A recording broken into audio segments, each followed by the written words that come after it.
7 decades ago, the first television adaptation of Superman arrived.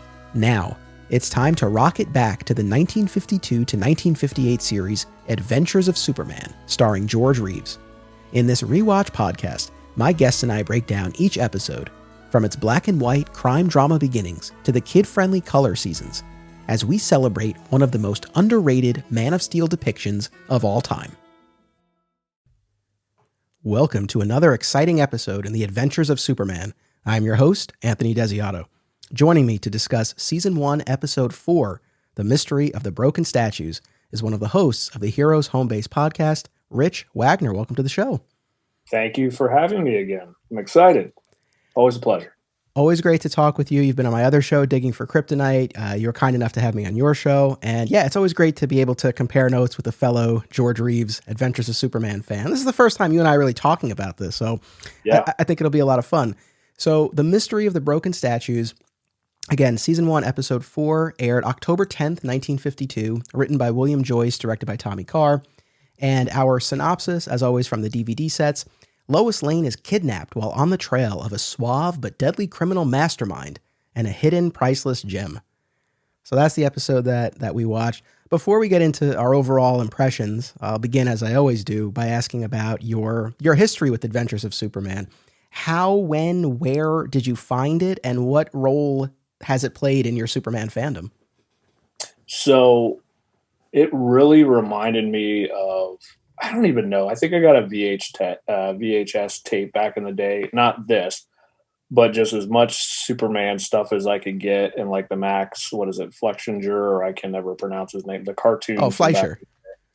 And like the first time that I saw an episode, it just reminded me of that, because that whole intro, it just reminds me of those cartoons and stuff.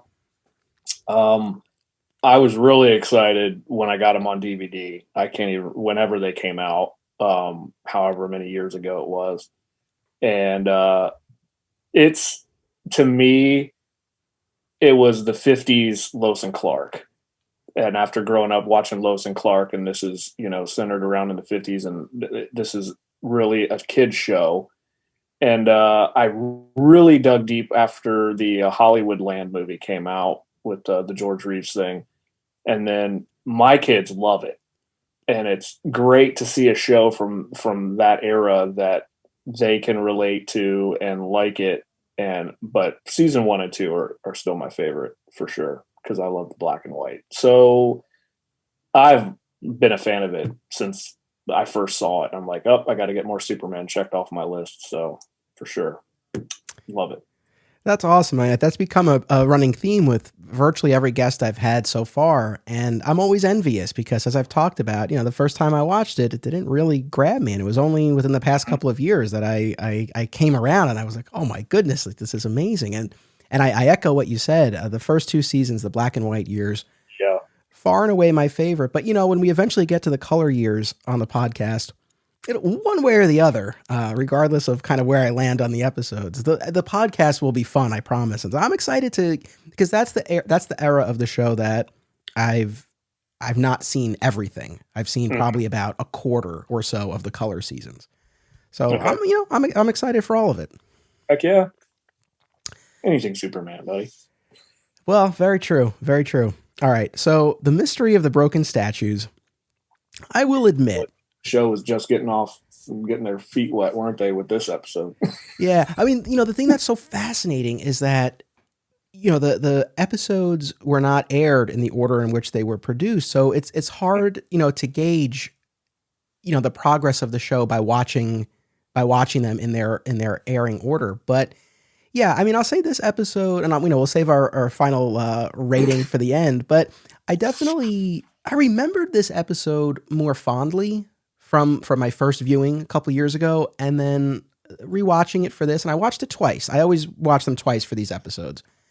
Yeah. And honestly, I think out of all the ones that I've done so far, we're only on episode 4, but this one was a little, I don't want to say a dud, but it didn't really grab me the way that the others have. Even something like The Haunted Lighthouse, which we had a whole discussion on that one. Yeah. But so what were your overall impressions of this episode? And did they change at all from your memory?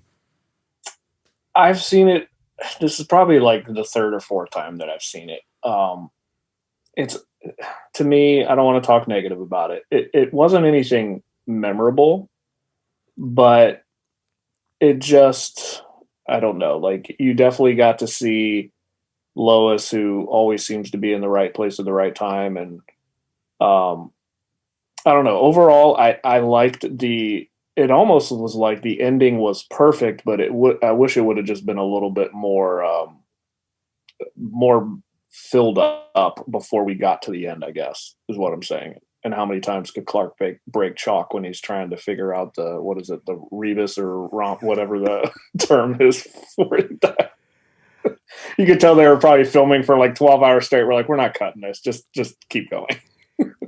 I made a note of that. I jotted that down as I was writing. It's like, it's really struggling with the chalk multiple times. The piece is breaking off. And yeah, they just power through.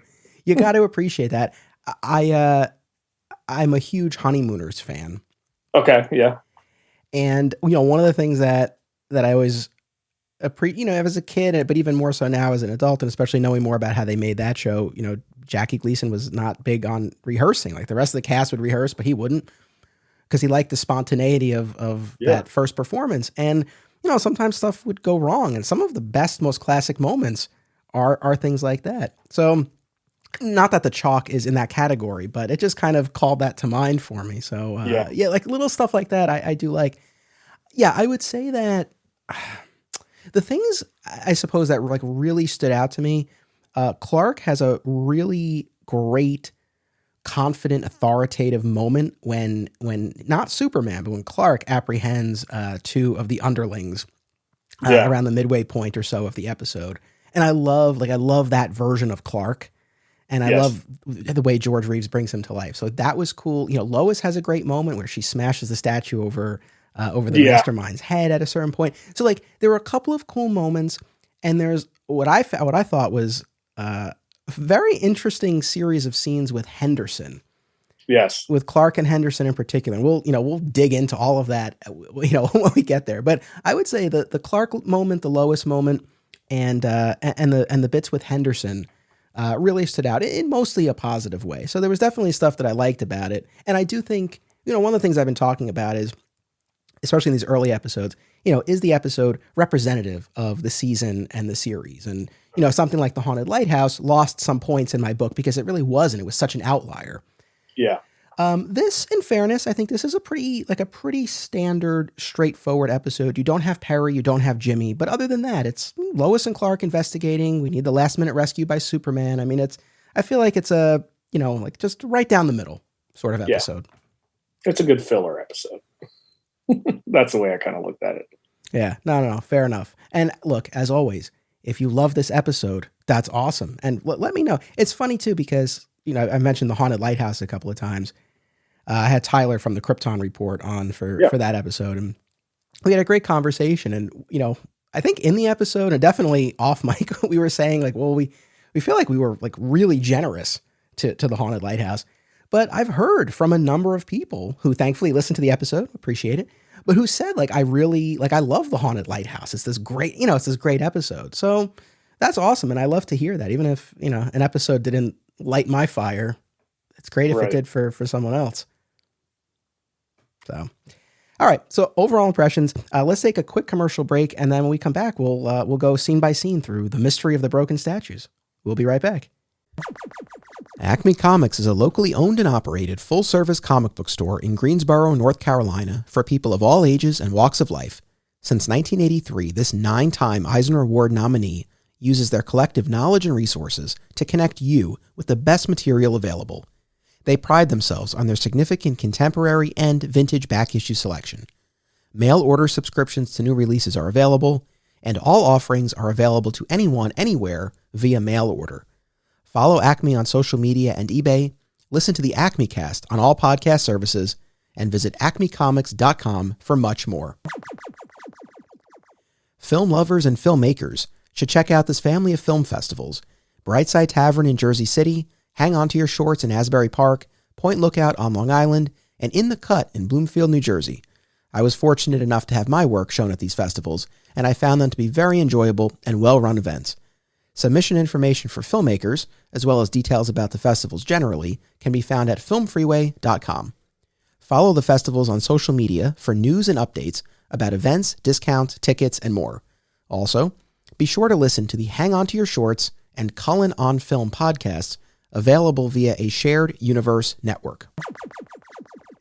Fat Moose Comics is New Jersey's best and oldest comic book store. Established in 1982 and currently under new ownership, Moose sells a wide selection of new and old comics from every publisher, action figures, graphic novels, posters, statues, and more. If you're looking for something and they don't have it, they can probably get it for you. They know a guy. Visit Fat Moose in Whippany the next time you're in the Garden State, and be sure to reach out via the Fat Moose Comics Facebook page. Flat Squirrel Productions is an affiliate of BCW Supplies.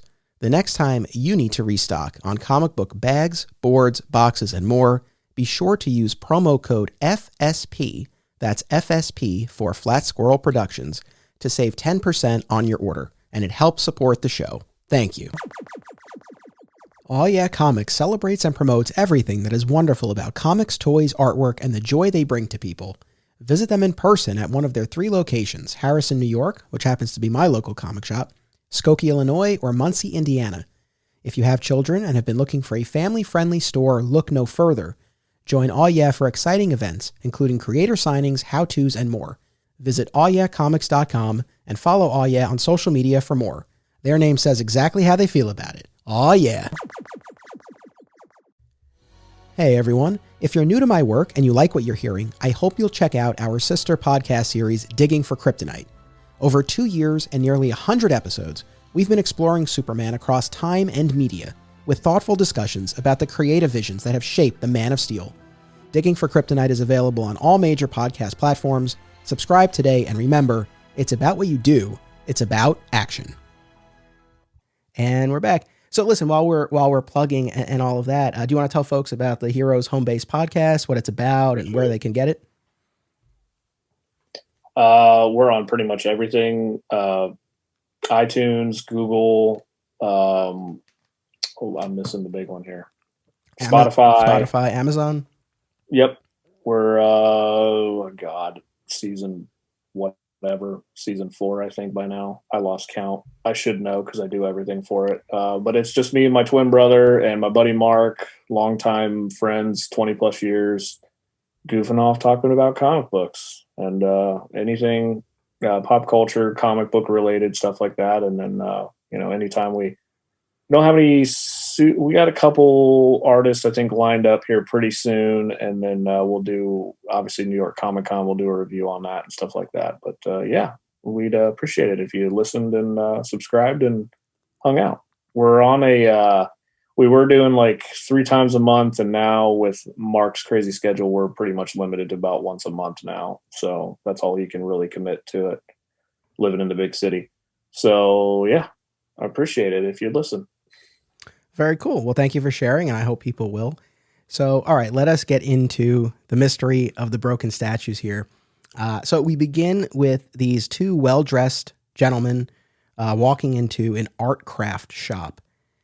Now, I certainly am familiar with the idea of an antique store or an arts and crafts store, collectible shop. It's like what is it? Art craft. Art craft, yes. Yeah, I was like, is it spelled wrong or what? Go on, sorry. No, that's like art craft. No, like that did catch my attention. I assume that's more of an old timey thing, or a regional thing. I've never really come across something called an art craft shop, but essentially like an antique store. Yeah. And these guys go in and they make their way over to these 10 plaster animal statuettes, and they begin smashing them. And of course, when the owner comes over, they pay for the items, which that puts the owner at ease, for the most part. And they don't find anything, and they head on out. And right after they leave, Lois Lane, intrepid reporter, shows up, not for purposes of a story, but she's picking up what seems to be like a photo she had framed or something like that. Yeah, something like that, yeah. Because the owner has this. And of course, she asks about, what was this mess? And he recounts to her what happened. And, he's not upset about this. And, that was one of the things that that registered with me in this scene, and even more so in a later scene when this happens again at another art craft shop. The couple of owners here that we spend time with in these couple of scenes, not only are they not bothered by the fact that their wares have been shattered in this way, Right. like they almost welcome it. What was your take on that in this or the later scene? It was awkward. I think that initially they're happy that the first scene, he's happy that they paid for it. And I'm just like, are you going to charge them to clean up their mess? Like, what is this all about? It was weird because it was like, oh, it's no big deal. They paid for it. But why are you selling something that you don't even value at the same time? That was kind of alarming to me. Like, well, I'm just, selling crap. And as long as somebody pays for it and they want to destroy it, that's fine. That was a little weird. Maybe, I don't know if it really added to the story, but it was awkward to me. And then, but, hey, they got a profit, but hey, pay me another $1 to clean up your mess. You know what I mean? Yeah. I mean, there's the mess aspect that none of them seem to care about. And, I don't think it's a totally unnatural response, and it provides a moment for, a little humor there, especially with the latter owner who is like, come back whenever you're in a destructive mood. You destroy whatever Right. you want as long as you pay for it. My history, and maybe some members of our audience here do. I worked at a comic shop for many years, ultimate collectibles store. And that's just what I had in my head when I was watching this, because it's like, for all of the overstock we had, for all of the stuff lining the shelves and the back issue bins that, maybe we shouldn't have ordered, or we shouldn't have ordered so many of, even still, if someone came in and was like, I'm going to pay you for these, but I'm going to tear them up. I think as fans, as people who care about the material, like, it would be so antithetical. And again, I know this is a different realm that we're talking about here. It's not comics, but that's just what I had in my head when I was watching that. Oh yeah. Yeah. It's hard not to relate it to your experience. I think not everybody's worked retail in some form or fashion. I think everybody should, to get a perspective, but it would be completely ridiculous to witness this, even if you paid for something. I forever remain grateful, obviously for the comic shop experience specifically, but for the retail experience. And there are a lot of times where, I don't know, like if I'm out with my wife and it's, we know that a store is about to close, so she might be like, oh, like, let's run in. And I'll be like, no, like, I'll be like, I know they're like probably closing out the register, like they're trying to get out of there. Cause I've been like, I know that feeling of just being ready to go. And like someone walks in with 5 minutes to spare and it's like, come on. So invaluable experience. You're still open technically, and no. Yeah, exactly. No, for sure. I feel like we're going to go off topic here. I just want to make this comment because you just sparked it in my head.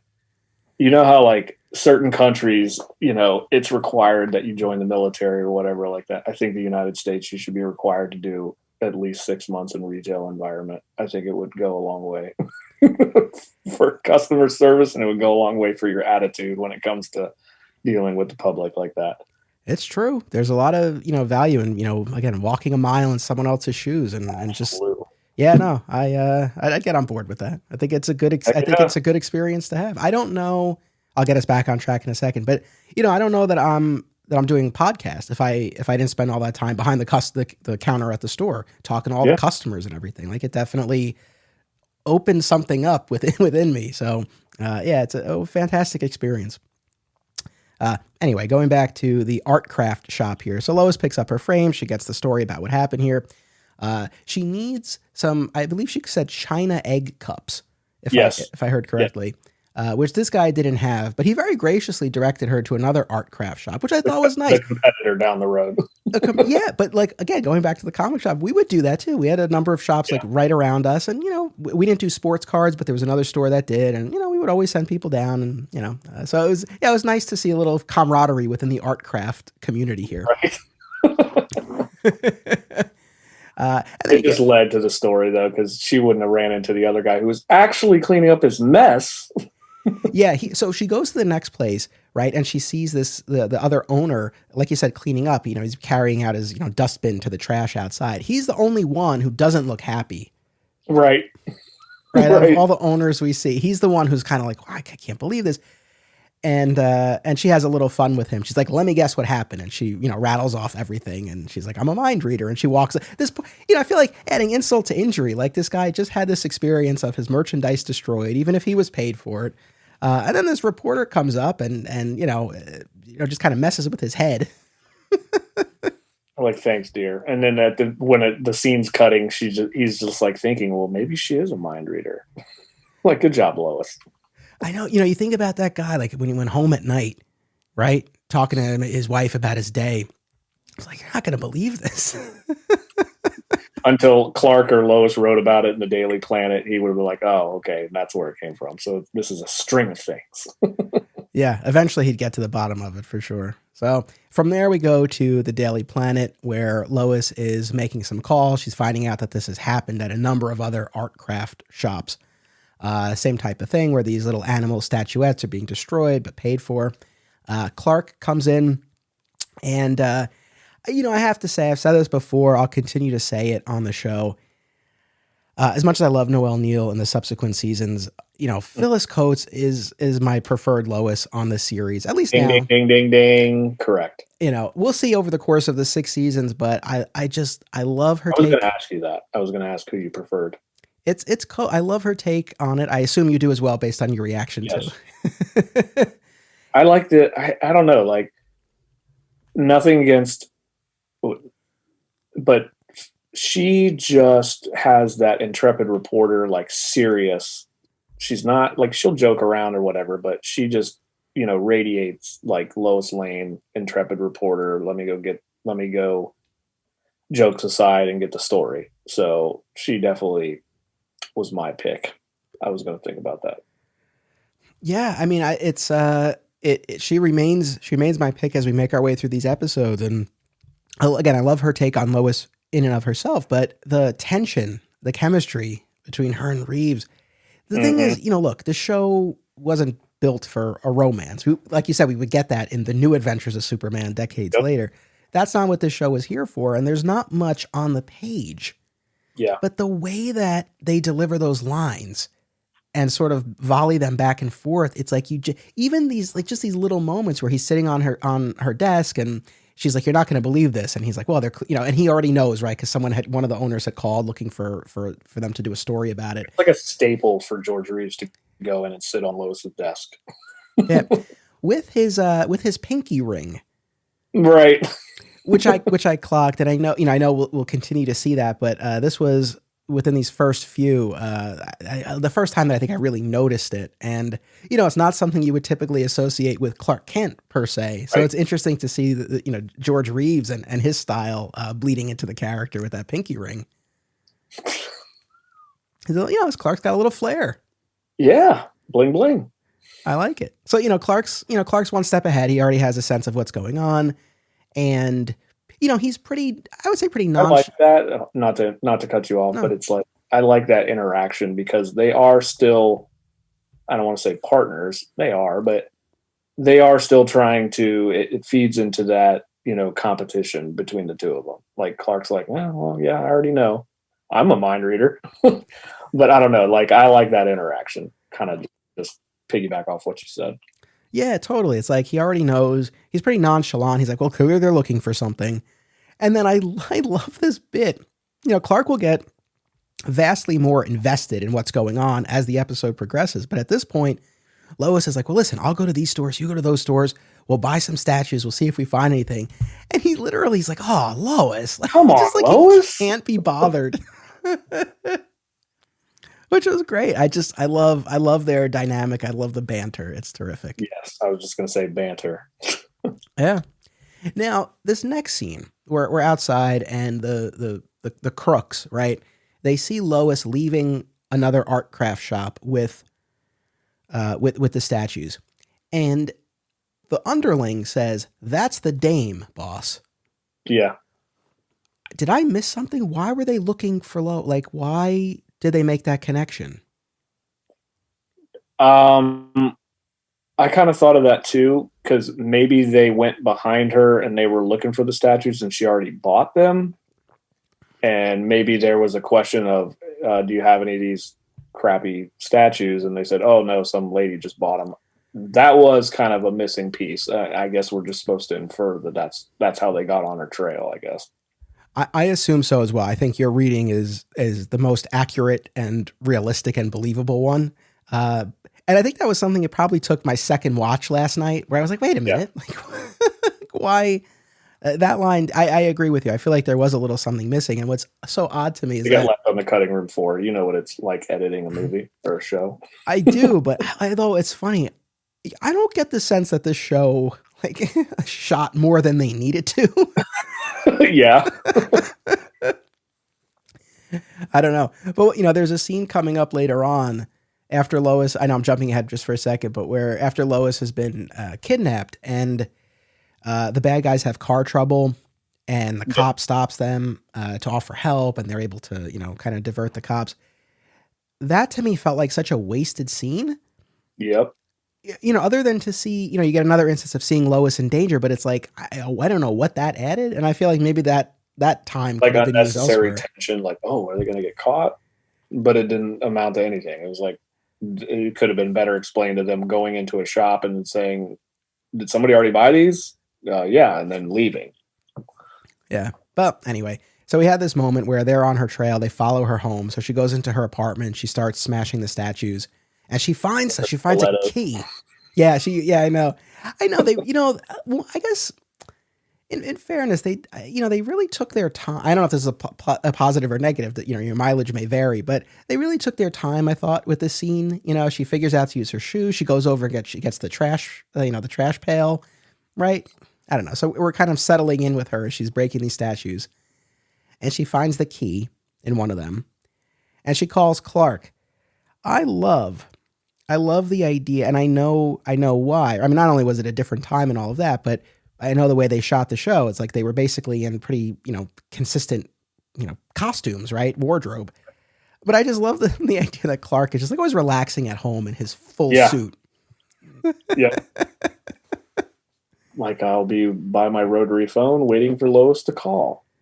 Yeah, just as you do, right? You go home. This guy lives alone. He goes home. He just sits down in his full suit and relaxes. On Digging for Kryptonite not too long ago, I had Dan Greenfield on. He'll actually be my guest for the next episode of this show. But the last time he was on Digging for Kryptonite, we covered Superman and the Secret Planet, the comic book adaptation of the unmade George Reeves movie. If anyone hasn't listened to that, please do. I don't know if I even remember to say this in that episode, but in the comic, it opens with Clark going home after a long day to relax. And he's, again, in his full suit, just sitting there watching the television. I don't know, man. It's not very comfortable to sit on your sofa with your suit on. At least your jacket, at least. Yeah, it's just even putting it in the context of the 50s, it's still just like, I don't know. I just from my own experience, like I would never do that. Even just take the jacket off. Yeah. Nope. No, not in that case. But anyways, they have this phone conversation, and I guess the key piece of information that comes out is that we learn through the interviews that they've conducted off screen with the various shop owners that these guys who seemingly aren't breaking any laws, they're going in, they're paying for stuff, they're smashing, are finding these little objects that they're taking with them: an acorn, a safety pin. Again, Lois just found a key, plastic cow, 3 pennies. I didn't get the onion. But okay. Yeah. So we get that key piece of information, and Lois is wise enough to hide the key in her lipstick, right before the two main guys break into her apartment. A little bit menacing. Like you would not. This is one of those instances. It all happens off screen, but you see them walking towards her, and the guy's holding his cane, and you hear her shriek. Oh, but that's like the staple of the Lois scream on this show. I swear to God, they reuse it every episode. Yeah, I know. We're gonna we'll add that to your soundbite box there. I know we'll definitely get a lot more of that. So again, it's not like there was even anything overt or shown on screen, but again, it just had this air of menace that talking about those color seasons. When we get there, I don't know that you would quite even see this. Yeah. But in any event, so Lois now is taken, And Clark now is calling up Eddie's gift shop. That was the last shop on his list. And Clark's suspicions now, they are aroused to the point where he's like, okay, like something's going on. We got to get to the bottom of this. And Clark's telling Eddie over the phone, he's like, you got to call the police. But again, we talked about Eddie before. Eddie couldn't be happier that he was almost joyous. Yeah. I mean, Eddie's like gleeful because it's like living vicariously through these two goons. Like, God, I wish I could smash all this stuff. Maybe that accounts for it. Because, I'm thinking of it in terms of, hey, they have this stuff that's not selling and they're just happy that it's gone. But yeah, maybe it's just like this, this pent up rage or hatred for their wares. And it's like they are kind of living through these guys. But yeah, no, he's not having it. I'm not calling the police. I don't need to. So Clark, as he's like fanning himself with the dollar bills. Yeah, he's really, really making a meal of this. And so, I mean, they're what are they, like 50 cents each? That was established in the first scene, right? They're all cheap, but I guess for the time, it's still not nothing. Right. What I thought was so interesting here is Clark changes into Superman. So we get the sequence of him flying, classic, our classic shots of him flying, which I guess, he wouldn't, and I know they didn't have the footage of it anyway, but it's like I guess like this version of like he would never fly as Superman, right? I mean, fly as Clark, right? So he's always going to change. But I thought it was so interesting that he changed into Clark. Yeah. To go into the shop. What do you make of that? I loved it. I thought it was, I'm gonna kind of go off a little bit, but this is what came to mind. Like, I love Clark as this badass, tough as nails type of almost brawler. And I always think of Christopher Reeves, where he's trying to hide the secret identity to where he's almost like a goofy buffoon. No disrespect to Chris Reeves. I love his version too, but I love the no nonsense Clark, and I liked it. I liked it that he went in there as Clark and not Superman. And it made more sense because, hey, I just got off the phone, and then the guy could have, stopped fanning himself with the dollar bills. Well, how'd you get here so quick? But like, I don't know. I liked it a lot. I was like, that was probably my favorite scene. And then, now I can call the cops because you just tried to assault me, but, loved it. Probably my favorite part. I am with you. Now, I just have to, I don't say this to call you out, but we might have some audience members pulling their hair out. You said Chris Reeves. Oh, sorry. It's okay. How dare I? Christopher Reeve. God rest your soul. I know. But I know it's, I know in terms of just the parallels, what happened to each of them, the similarities of their names. It's, I'm not saying anything new here, but it's always stands out. But no, I'm with you, man. Like, that's the thing. And I'm on board. I think that probably, in terms of pure enjoyment, the Henderson stuff was more interesting, I suppose. But in terms of pure enjoyment, I think that scene of Clark going in there, he's like, I'm Kent from the Daily Planet. I want some questions answered. Questions that need answered. Yes. And they try to, make a move, and he just like shoves one of them and he just grabs them. In my memory, I thought he was even more physical with them. Yeah. But it's not much, but it doesn't need to be much. Nope. Yeah. It's, again, obviously this came first, but I think for so many of us growing up, we saw the Chris Reeve movies before we saw this.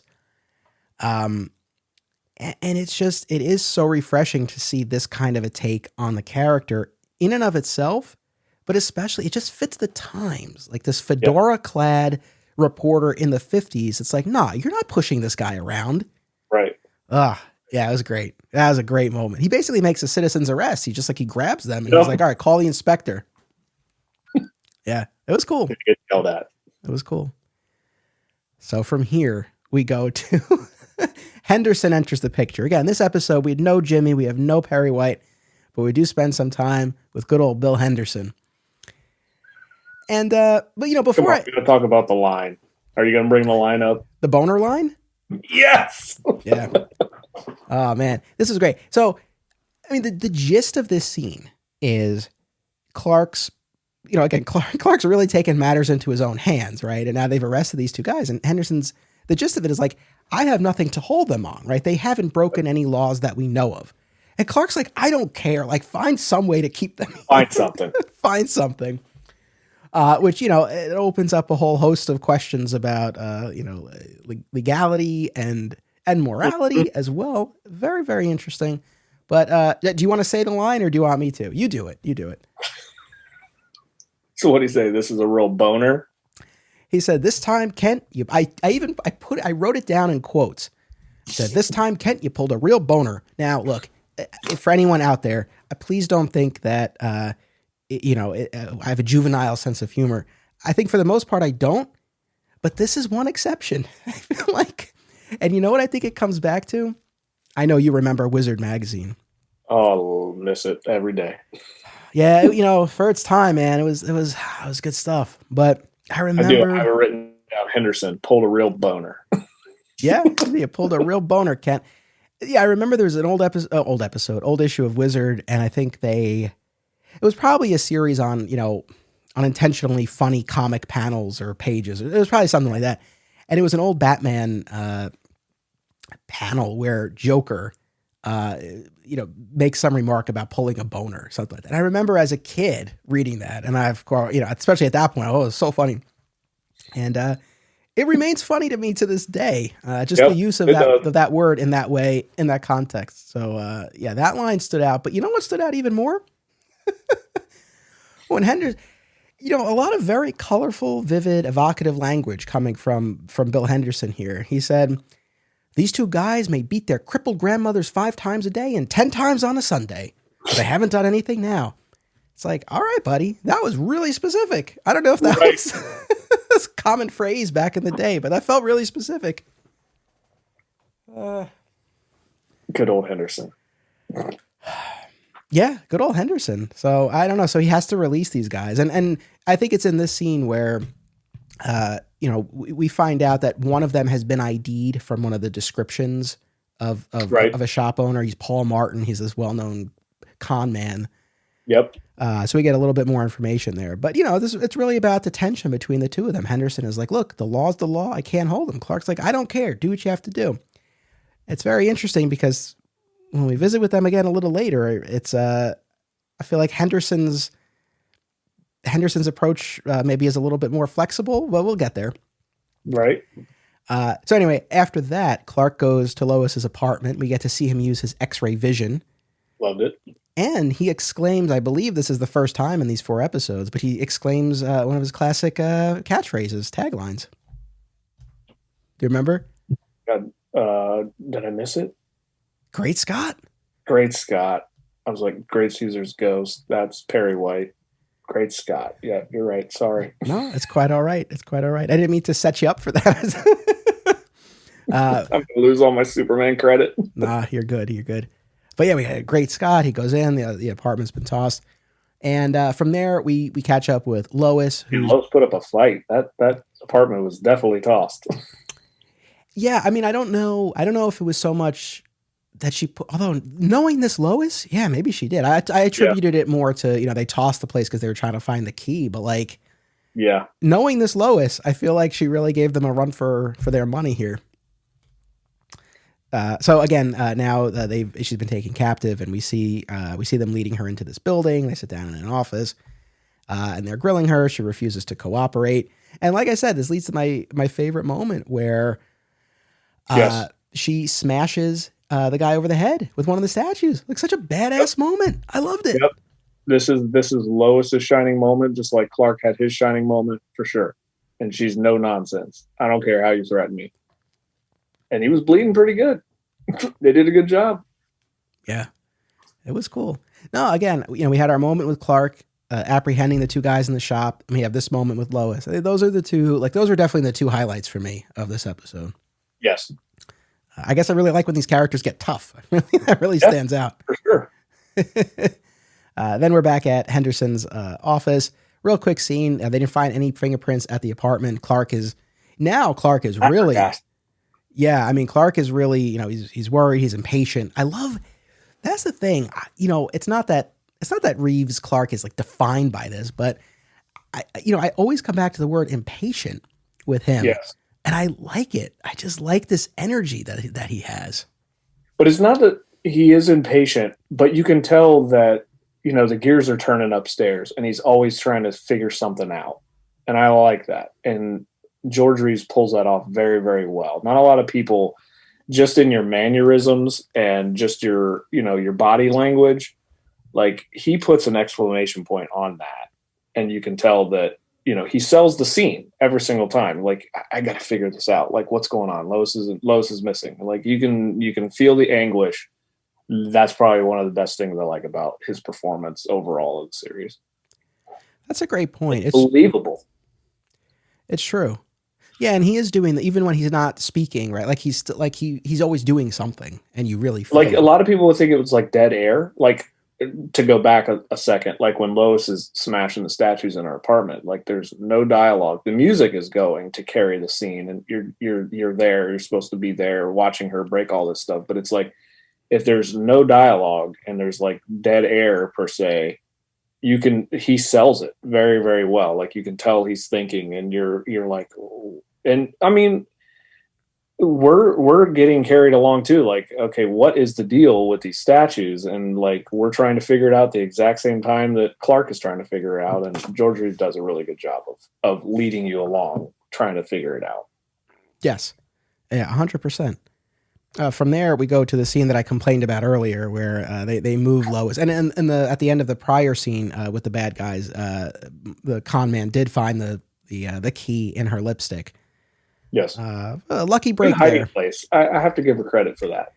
Yeah, you give her a lot of credit. I mean, I don't know.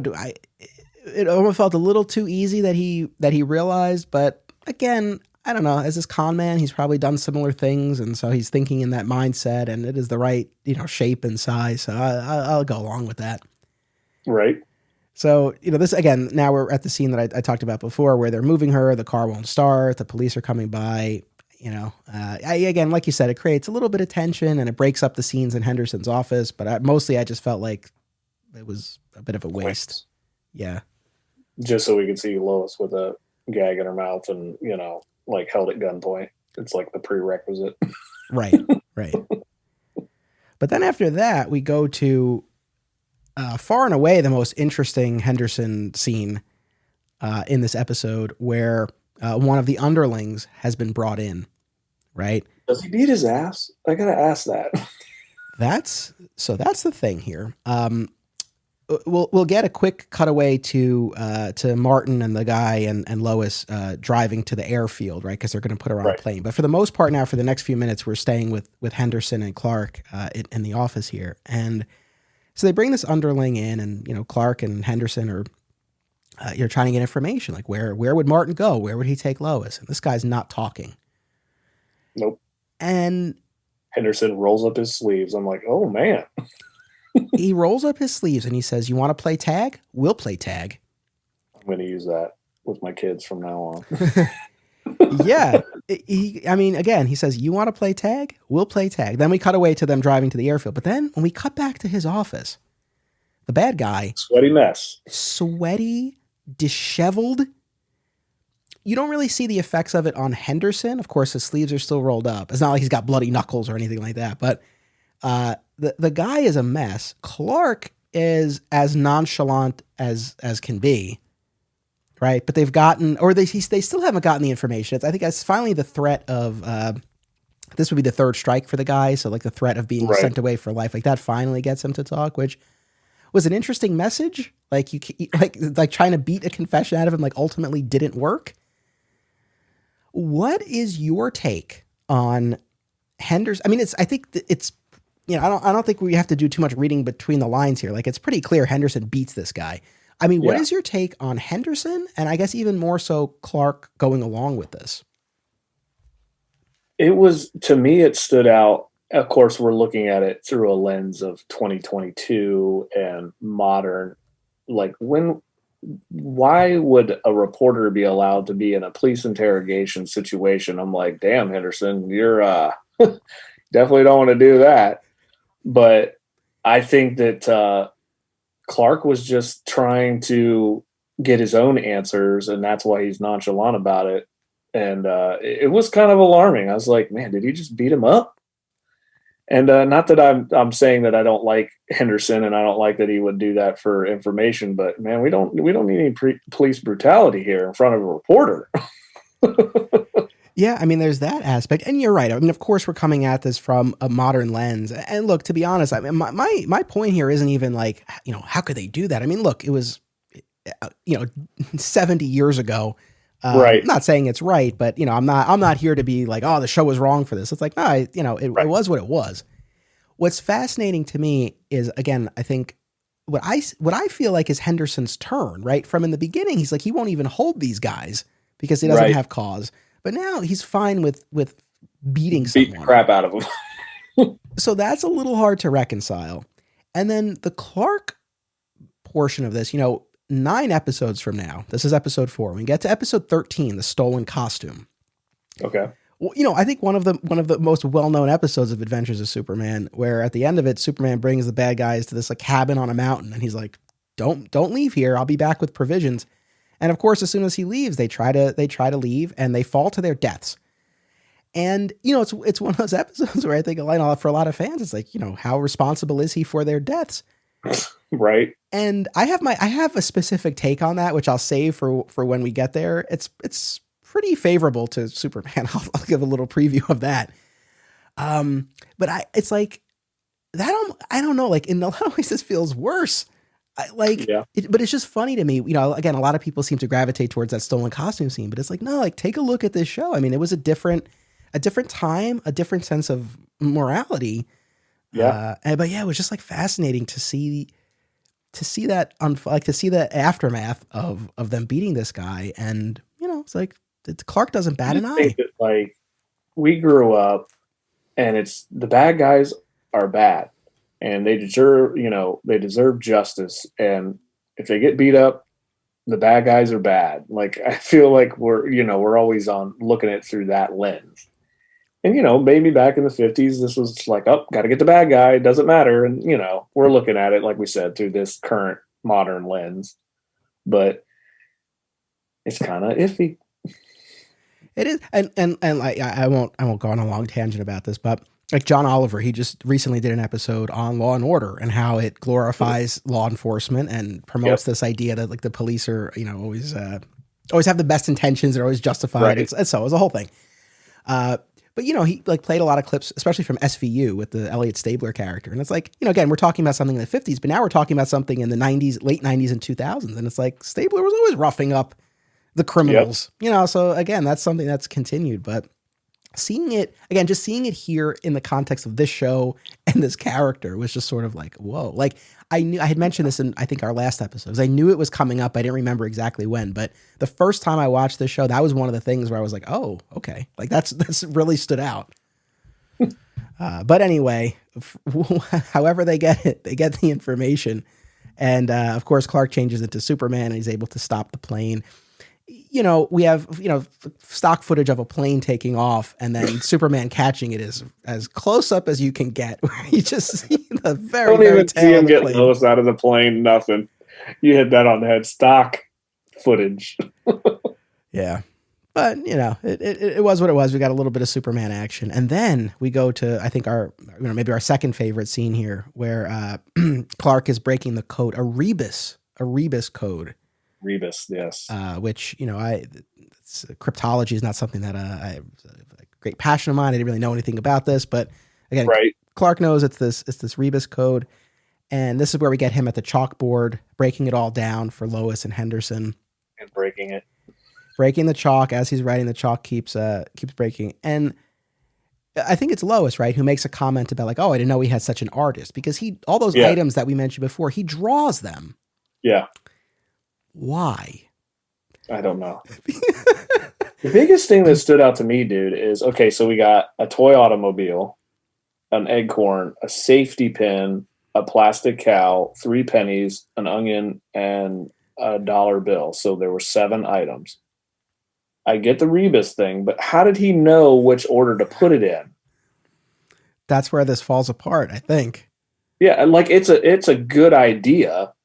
And it's, people like word searches, crossword puzzles, any kind of puzzle. Like I love it almost reminded me of like like a Riddler type of thing. and I liked it, but it kind of fell flat because I'm like, well, there's no order in which to tell you which way to do it. If we were going to go off, if they laid out all the shops or something and it made more sense, it's a good idea in theory to solve the puzzle this way, but it fell flat for me. I'm like, come on, Clark, like, how do you know which way to put it in order? So I don't know. That kind of fell flat for me. I'm with you. I felt like this scene went on forever, especially as as he was writing everything out. I was just like, but you know, it's fine. But like I said before, as far as you know, why did he draw them? Because ultimately he needs the letters, right? Like he writes out the words, you know, that each item corresponds to, and then again, like you said, he seems to know which order they go in, and certain letters cancel out others. It was like a whole thing, and then you end up with like a PO box number at the end. Right. So it felt like a huge stretch, unless again there's something totally missing. And the chalk just kept breaking that chalk. Will not cut. Just like keep going, George. Keep going, buddy. Yeah, I like it's cool to see Clark using his mind. Yes. Right, and showing that side. So that was kind of cool. But I don't know. So they find out that it's his P.O. box. They apprehend Martin. They open up the package that he was taking out of the P.O. box. It's another one of these statues. Clark smashes it. It's this ruby. Yeah, wait, what'd you say? It was a piggy bank. Piggy bank, yep. And so inside is this ruby that had been stolen a few years ago. And the little button at the very end of this is... I guess Henderson says like, thanks to Clark, and Lois says like, and Superman too. And Clark's like, well, you know what I always say, 2 heads are better than 1. And he walks off, and Henderson and I feel like it's a very awkward moment at the end where they seem so confused / put off. I don't know. What's your read on that? Like that moment between them? It was weird. Like, are we trying to subtly say that he's like 2 or I don't know. It was awkward. I don't know. It was, I'm not saying it was off-putting, but it was a little awkward. Like it should have just been like, haha, you're right. Bye. Yeah. Like that's the thing. Cause look, a lot of these episodes end with some sort of hint, of him being Superman or something like that. Or how'd you get there so fast? Well, Lois, I flew, but stuff like that. But it just felt like I didn't understand why they were so, again, confused / put off by his comment. I don't know. I might be nitpicking here, but again, it just felt like a little bit of an awkward button at the end of this. This was the episode. After rewatching it and discussing it, I will give our rating in a second, but I mean, how would you ultimately evaluate this episode?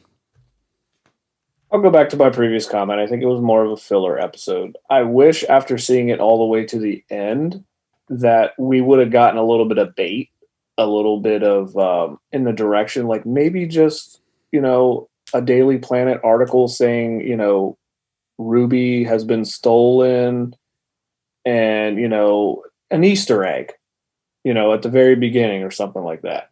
Would have been kind of cool. And then it would have tied it back.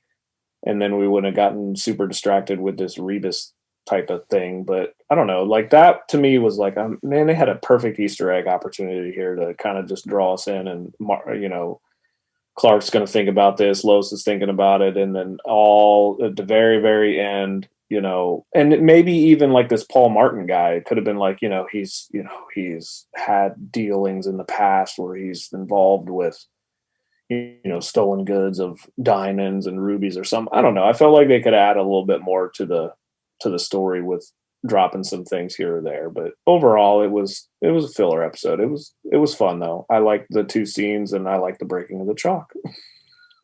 Yeah, no, I'm with you. There was stuff to enjoy. Obviously I'm rewatching all these episodes and talking about them at length, so I can't help but compare. And the one we just did 2 weeks ago was the case of the talkative dummy, and that was I felt like that was a much better constructed plot and mystery. It just felt like there was more going on.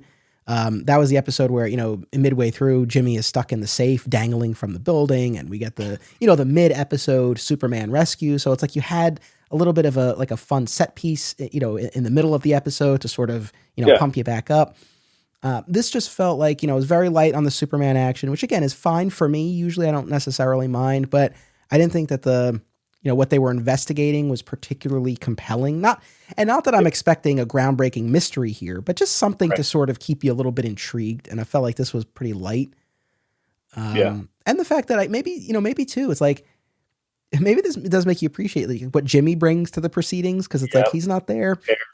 Yeah. And Lois and Clark are separated for virtually the entire episode. So there's that too. So you get a lot of, the Clark and Henderson pairing, which, again, your mileage may vary on that, but I think that's sort of what it comes down to for me for this one. I guess like an undertone thing is, Lois and Clark are in competition for story and, neither one of them want to be bested, but you can see the general that Clark really does care about her because he is trying to figure this out and notice that she's been kidnapped or that she's missing. And, that to me was kind of a saving grace for it. Like you can tell they're trying to develop the chemistry, which like you said, it's not a romance per se, but it's a good, genuine, friendship, partnership that, he obviously values and really wants to get to the bottom of it.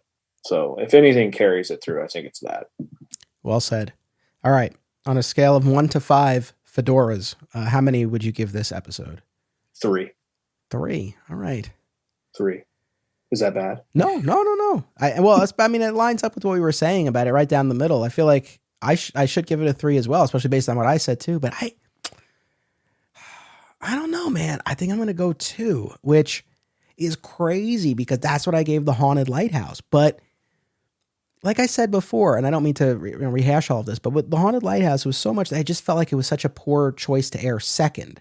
But there was a lot of interesting stuff going on in the episode, and there was a lot for us to talk about. I mean, not that there wasn't here. We had a great conversation. I really enjoyed it, but like there was more meat on the bone, I felt like with something like The Haunted Lighthouse. This, we got what we could out of it, but I don't feel like there was as much there. So, again, a few months ago before rewatching, if you had said like, oh, I would rate those equally, like, no, like I hated The Haunted Lighthouse, but I really came around a lot on that one. And I'm going to go 2. I'm going to go 2 for this one. Nice. All right. Well, listen, that's it. In 2 weeks, we'll be back with the Monkey Mystery. And again, I'll be joined by Dan Greenfield from 13th Dimension. I hope everyone checks out the Heroes HOMEBASE podcast. Rich, really, thank you so much for rewatching and having this conversation with me. I really enjoyed it. Thanks for always thinking about me, man. Anytime we can get together and talk Superman, I'm super stoked and super excited and love the show. Keep up all the great work, my man. And one of these days we'll get together and have a nice bourbon, buddy. Amen. I look forward to that. So thank you, Rich. Thank you, audience. As always, I really appreciate it. Again, we'll be back in 2 weeks. Adventures await. Support the show and receive exclusive additional content, including my DC movie rewatch podcast at patreon.com/Anthony Desiato. Thank you to all patrons for enabling me to produce this show. Also, be sure to explore the other shows within the Flat Squirrel Podcast Network, which is home to Digging for Kryptonite, another exciting episode in the Adventures of Superman, Summoning the Zords, and My Comic Shop History, all hosted by yours truly. Subscribe for free wherever you get your podcasts. Visit flatsquirrelproductions.com for more. Thank you all.